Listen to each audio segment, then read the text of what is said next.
एरसमा मंडल शिक्षाधिकारी कार्यालय परिसर में बुधवार अपराह एक अवसरकालीन संबर्धना उत्सव अनुष्ठित होती।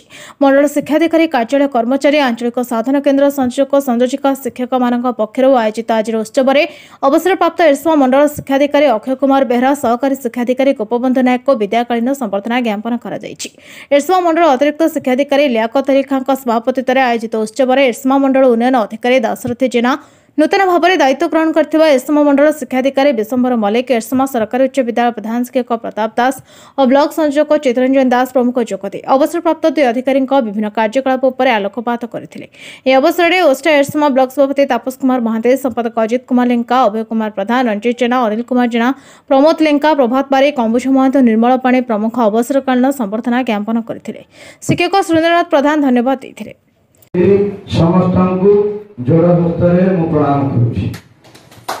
कथा अछि जे निश्चित भावे मु पढ़िथिल पिला दिने मधुसूदन राम को कविता रे वैकुंठ समान आह अटे सेही घर परस्पर स्नेह जही ठाए निरंतर।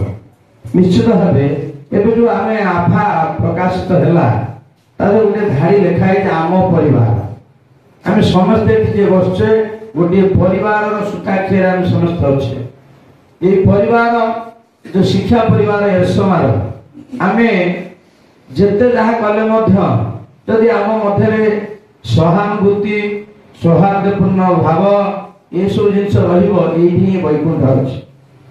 एरसमार तन्मय कुमार सेठी रिपोर्ट नायवती टीवी।